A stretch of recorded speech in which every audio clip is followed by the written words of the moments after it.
Yeah, I'm just going to try to get the win right there. You know, in overtime, I think our chances of winning right there were a little bit higher than in overtime, maybe, if you calculate it out. But felt good about it, felt we had a good play. And, you know, again, they made a really good play. I got to give that safety a lot of credit for getting out there and tipping that ball. That's John Harbaugh talking about the failed effort to go for two and take the lead late in regulation. It wouldn't have been for the win. Let's dispense with that because Aaron Rodgers got a game-winning field goal in Week 3 against the 49ers on Sunday Night Football with 5 fewer seconds and 1 fewer timeout. In that game, he would have had 42 seconds and a timeout to try to get the Packers in position for a game-winning field goal if the Ravens had indeed converted that two-pointer. And, yes, he still would have had that time if they would have converted the one-pointer, but there's a different mindset if it's tied versus if you're behind and you know you have to score or the game is over. If it's tied, you still have overtime in your back pocket. So, fill in the blank. The Ravens' decision to go for two was what, Charean? Well, predictable, Mike. And when they did it against the Steelers, Mike Tomlin said, oh, we expected this. This is what they do. When they did it yesterday, what did LaFleur say? This is what we expected. This is what they do. And that's part of the problem with consistently going for it in these situations.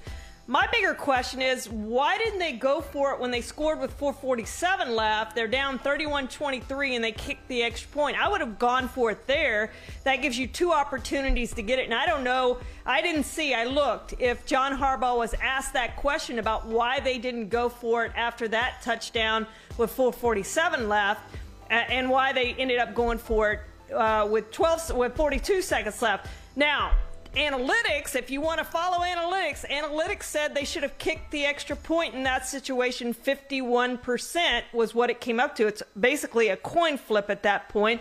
But guess what? Pittsburgh in this game, Mike, exact same outcome. I don't know if it's the same play, but both times they tried to throw to Mark Andrews. Both times the ball was tipped away. The first one, I guess TJ Watt didn't actually get a hand on it, but he made an errant throw by Lamar Jackson in that game at the end of that game, and now this one was tipped away on an attempt to Mark Andrews going to the right side of the field. Try a different play. Running scores more often from the 2-yard line than throwing the ball, so maybe they should try to run it in next time. I don't know, but they have the most failed 2-point conversions along with the Vikings, 6. So you don't have that many 2-point plays, as we discussed 100 times. They need to come up with better plays if they're going to go for it in that situation. My answer is the Ravens' decision to go for 2 was ultimately unsuccessful, and that's all that matters. Pass, fail, right? That's all that matters as it relates to yesterday's game. This may be the way we do things, and maybe they're due to go on a hot streak now. Maybe they're going to convert. 2-point conversion after 2-point conversion. They're going to win games, and it's going to be great. But ultimately it comes down to whether or not you pull it off. And I wrote something today at PFT that tried to look into the various factors that go into this. And we've talked about how much time is left, who the other quarterback is, whether you tie the game or go ahead by 2, how that changes the mindset. But also, how do you feel, not just about your selection of the 2-point play that you worked on all week long, knowing that the defenses that are preparing to face you are working on their 2-point defenses because they know you're predictable in the fact that you go for 2, so they're going to be ready for it. They will have talked about it. They would have planned for it. That's why being predictable isn't a good thing. It's better to be unpredictable in all things football so you don't put your opponent on notice, and they know exactly how to prioritize their preparation. We have to carve out some time this week, guys. We got to carve out some time to work on our 2-point defense because we know what the Ravens do, and if there's a touchdown late, we got to be ready for it. If you think that isn't the case, well, then you don't understand. As Brandon Staley would say, real football people know that that's how it works. Sims tells a story about the Patriots, Super Bowl 51, that I think it's Sims that told this story that Bill Belichick said to Josh McDaniels, I got a feeling it's going to be a high-scoring game or we're going to be behind and we need extra 2-point plays. You better have 5 or 6 ready. And what did they win the game on? Well, did they win it on a 2-point play? They forced overtime in a 2-point play. They won it in overtime, obviously, on the first drive after the kickoff. So here's the thing that I'd love to know. And John Harbaugh is never going to tell us this because it wouldn't be fair to Tyler Huntley. I think Tyler Huntley made a bad read on the play.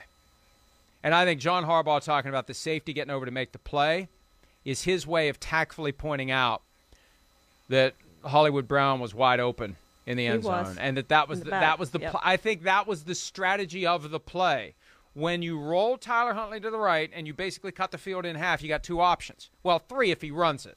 You got Mark Andrews in the corner, and you got the guy who's running through, Hollywood Brown, fast enough to beat whoever's on him, running through open if the safety bites on Andrews. So, Tyler, here's what we do on this play. We watch, and if the safety breaks that way, you look back to see if Hollywood Brown is there. Watch Hollywood Brown. Watch. That's his route. He didn't just make that up. That's his route. He's wide open, and you see him put his hand up at the end like, hey, I thought that's what we were going to do here. So, again, and I feel bad even saying it because Huntley had a great game. First Ravens player ever to have 2 touchdown passes and 2 rushing touchdowns in the same game. But there's a chance he made a bad read there, and that's one of the other factors. Do you trust your players when it's time to run that play? Do you trust them to do what they're supposed to do? Or, is it the first time Tyler Huntley's in that moment? Maybe it was a little too big for him. But regardless, people say they don't like the play call. I think if they knew the truth, if my hunch is right, it wasn't a bad play call. It was just a bad play execution. Yeah, well, exactly right, Mike. If that was, and you could see him running free, so we know he was running free, and likely that was the play. But you do have to factor in that it's your backup quarterback. And maybe he factored in, well, it is our backup quarterback, so I don't trust going to overtime because I have my backup quarterback. But the guy played great in that game. I would have trusted Justin Tucker to make the field goal, the most accurate kicker in NFL history. Hope I won the coin toss, and I could go down and at minimum get a field goal. Now, I realize I'm facing Aaron Rodgers in this game, but there's a gut feeling that Harbaugh had, and he said after the game, I don't base it just on numbers. I base it on gut feeling, and he just had a feeling in that. And unfortunately for him, he's been wrong often enough at these gut feelings that this team may not make the postseason now or may not win the division or however it works out. They're the first team in NFL history to lose 3 consecutive games in a single season by a combined 4 points or less. That's how close they've been to winning and losing games, and they weren't able to do it. All right, next topic, Mike McCarthy's and the Cowboys offense blank. Boy, that can go a lot of different ways. Well, it stinks right now, frankly.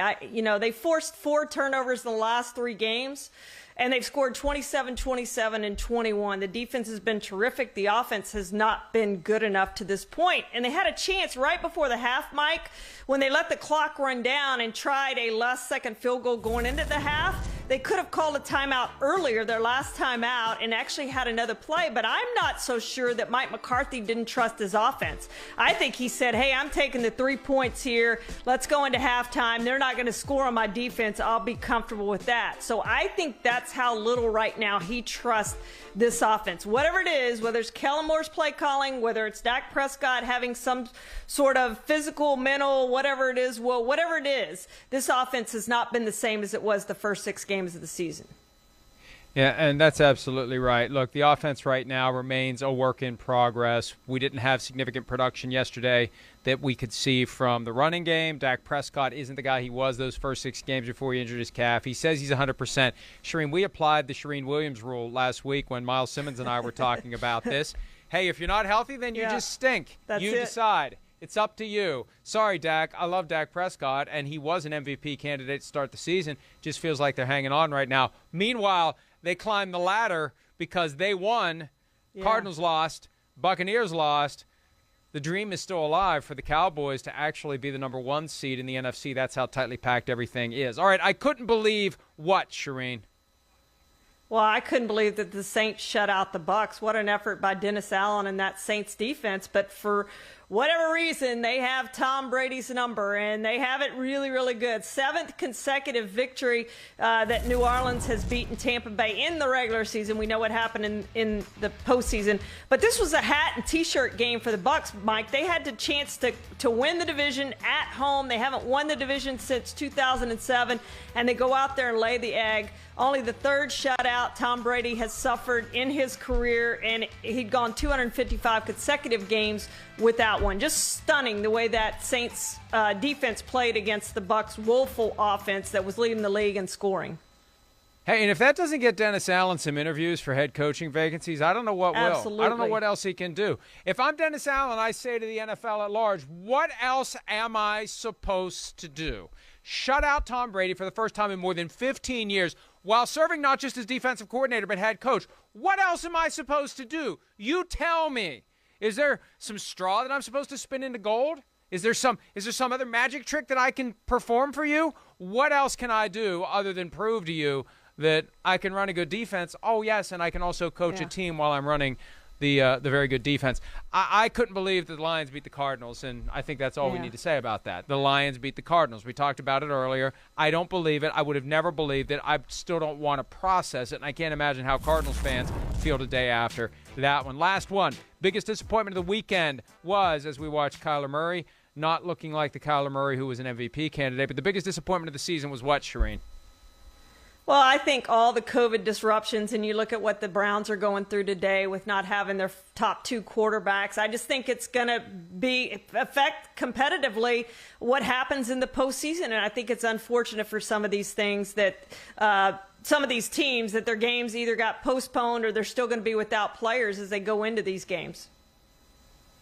All right, and look, the thing that was the biggest disappointment to me this weekend was the Patriots on Saturday night, and I still don't understand what Mac Jones was saying when he was talking to reporters afterward. We played that this morning on PFT Live. I just think they put his battery in upside down.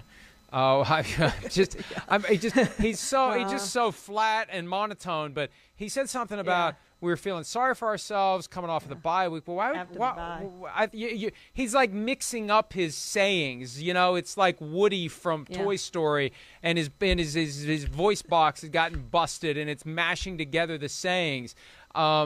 There's a snake in my "You're my best friend." I mean, you know that. I don't think that he meant they were feeling sorry for themselves coming off of the bye. But I was disappointed that they had no energy, and it took them a full half of football before they finally woke up. Hi, I'm Mike Tirico, and thanks for watching. Make sure to hit subscribe for the latest news and highlights from NBC Sports.